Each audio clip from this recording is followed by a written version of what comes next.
fell asleep on the train. Before I go on, I must ask for your patience, and pardon if you happen to see spelling mistakes or bad formatting. I am currently typing this on my mobile, and to be honest, I don't know where the hell I am. I usually take the train ride home from my work. It's a 20-minute ride from the station at work to my suburb, Sydney City Rail. Yes, to any of you Sydney-siders out there reading this, you know how it's like lately. Delays, cancellations. It happens on a regular basis that you kinda get used to it. Anyway, today was not any different. I boarded my train, and after passing by Central Station, an announcement echoes through the carriage that there is a delay of at least 10 minutes going to the next station. They will have to stop for a while and wait for the other trains to clear up. At this point, I decided to take a nap.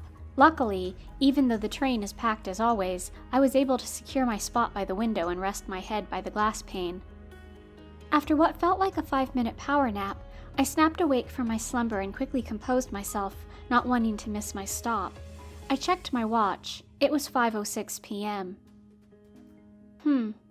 Must have been more than a 5-minute nap, as I remember hearing the announcement around 4:50-ish. Then, I also realized that the train is still stopped in the middle.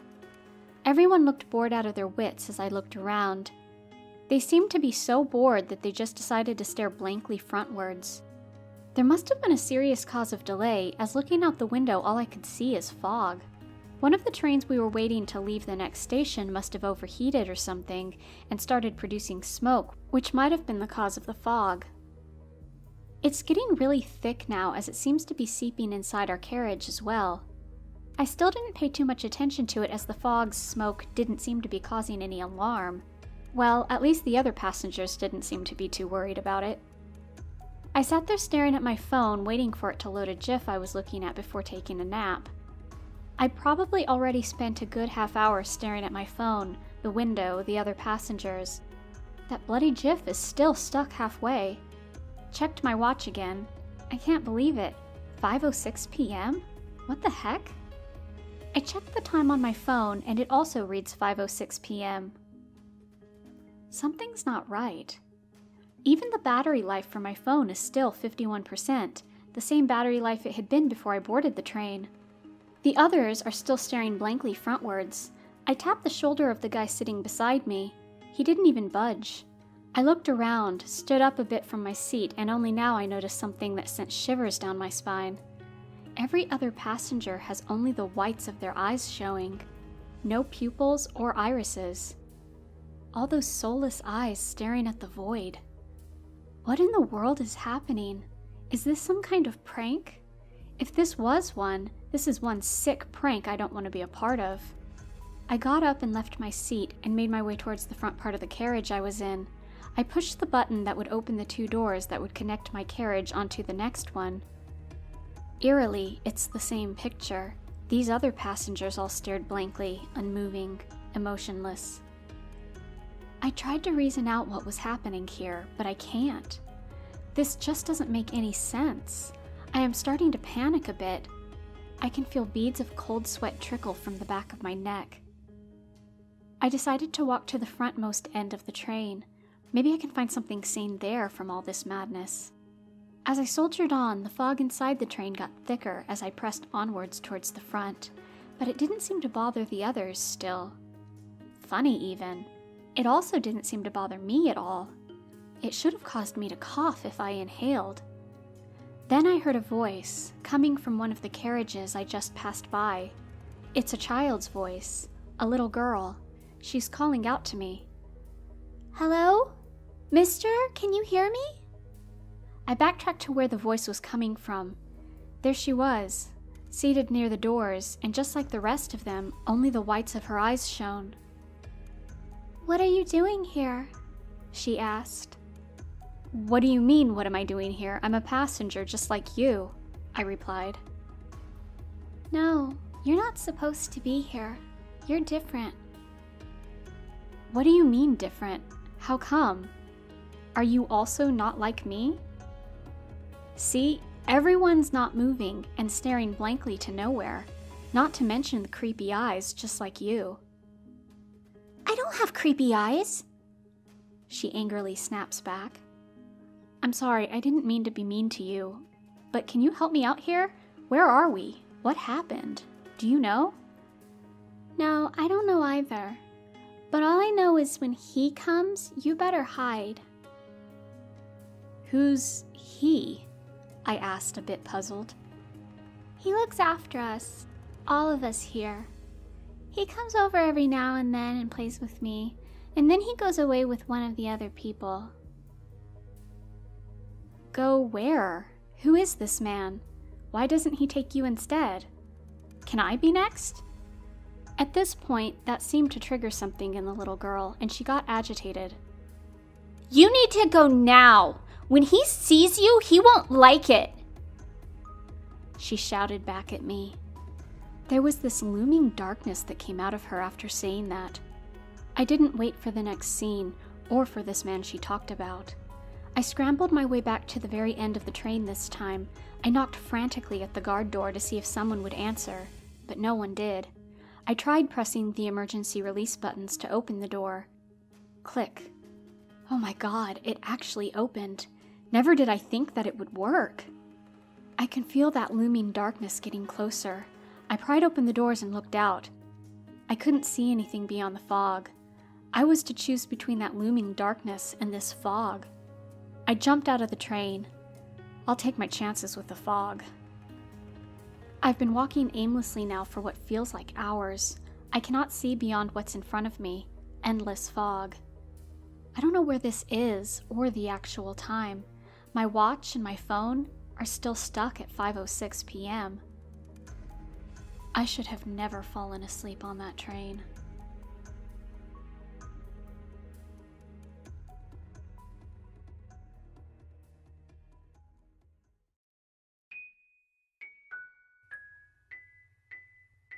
I'm human.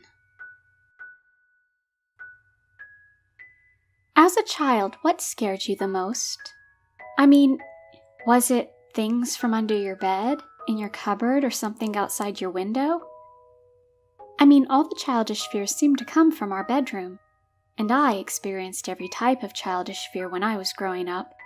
It changed with seasons, and it could be something under the bed or something inside my cupboard, or even something behind my bedroom curtains.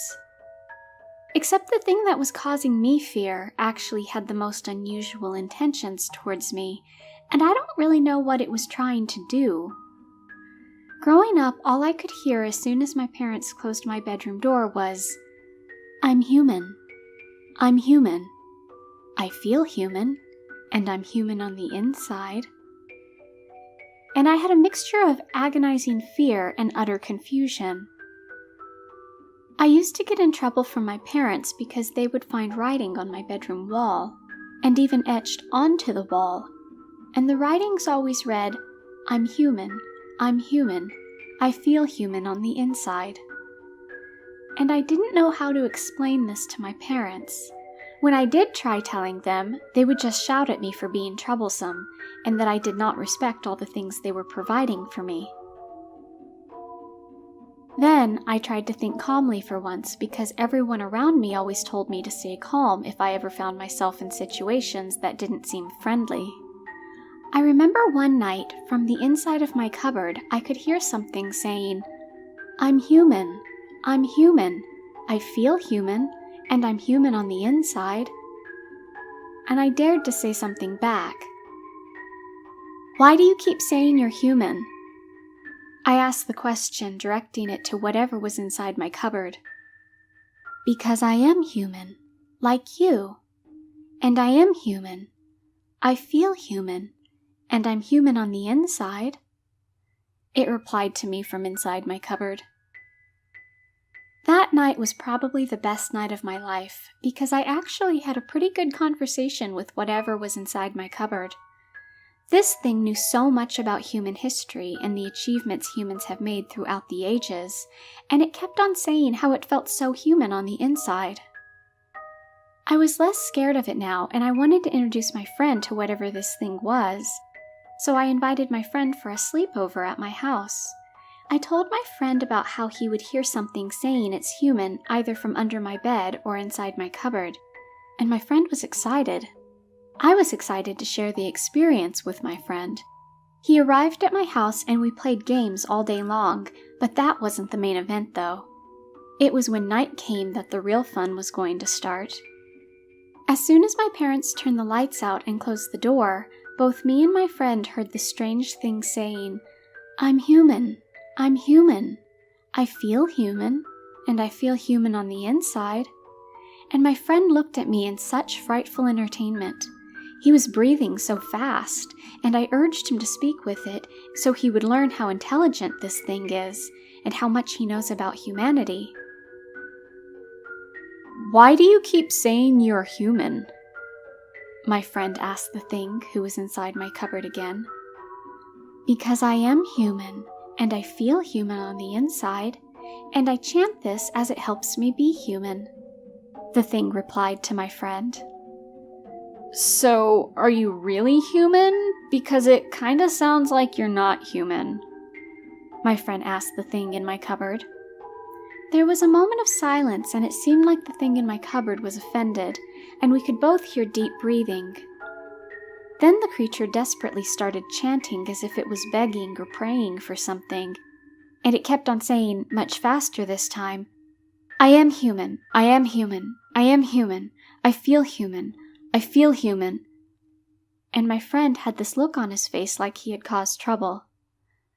Then more voices around my bedroom in dark corners and spaces, which were hard to see in the dark, all started to speak. "We are human, we are all human." And it sounded like they were trying to support whatever was inside my cupboard. "I thought you only had one creature in your bedroom. It sounds like you have many who think they are human," my friend asked me, confused. "I also thought the same," I replied in fearful shock. "I don't feel human anymore." The creature spoke to us in a deep and menacing tone from inside my cupboard. We both got through the night, and when my friend left, I could feel my room was empty. Like whatever was living in my room wasn't present anymore, and it felt extremely lonely. My friend then started to text about how he could hear things in his bedroom, but the things in his room were saying the opposite of what he heard in my bedroom. Instead of, "I am human," or "I feel human," it was, "I need to feel human again, and I don't feel human anymore." My friend then missed a month of school, and I texted and tried to phone him every day, but no answer. His parents then came out and told us the most terrible news, that my friend had gone missing.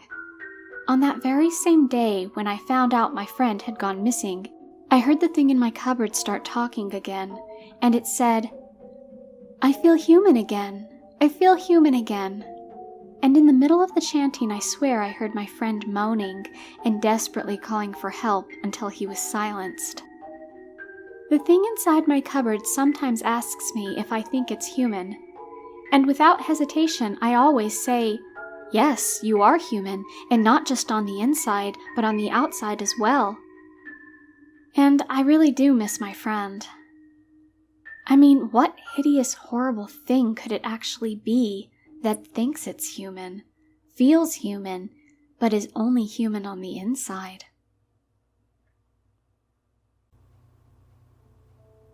The no call, no show. I got to work the other day and all seemed normal. My buddy had arrived early as usual and saved me a spot in the cubicle next to him. I sat down and offered my greeting, but it wasn't replied to. I thought perhaps he was on a call, so I proceeded to log in and clock in. A couple of hours go by in silence. I found this odd because my friend is usually very bubbly and talkative. I started to think that there was something bothering him. I waited until I saw that neither of us was in the call queue, and I wheeled my chair out to start up a conversation, hoping to find out what was bugging him. As I did, I realized that he had done the same thing, but much quicker, and had gotten up and headed towards the restroom. I sheepishly wheeled my chair back into my cubicle, curious if he was avoiding me for some reason. I decided to text him to see if everything was all right. Me. "Hey man, everything okay today? You seem pretty quiet." Friend. "Oh yeah, I forgot to tell you, I won't be there this weekend. I'm at the lake with Mindy." Hope work goes well for ya. Me. Very funny. Well, I'm glad you got your sense of humor still. For a while I thought you were avoiding me. Friend. LOL. Not sure what you mean, but yeah, I'm okay. I'm on a pontoon boat right now. Me. Is that a bathroom joke? LOL. I don't get it. Friend. LOL. I'm so confused. What is going on with you? LOL. Me. I know you're in the bathroom. You just walked over there. Friend. Oh, you're being serious. Nah, dude. Must be a doppelganger. I'm not there. Friend. Picture of him and Mindy on a boat at the lake. At this point, I think this is some sick joke. I see my friend return from the bathroom and sit down. Definitely him. I saw his face. I wheeled over to him. Hey man, looks like your lake trip went well. No response. I tap him on the shoulder and he spins around. He looks me dead in the eyes. His eyes are a pale white. No pupils. No soul. I jump back and fall out of my chair.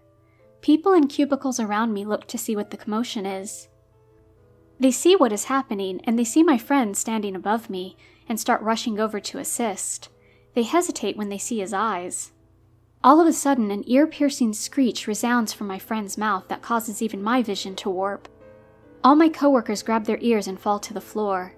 The sound intensifies as people start to scream in agony. Then, silence. I'm now on the floor, and all my coworkers are back at their desks. My friend is no longer there. Everyone is on a call, like nothing ever happened.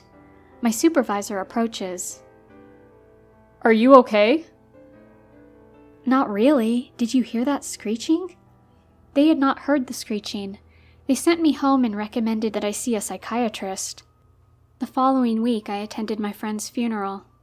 He had drowned in the lake, just a few minutes after his last text message to me.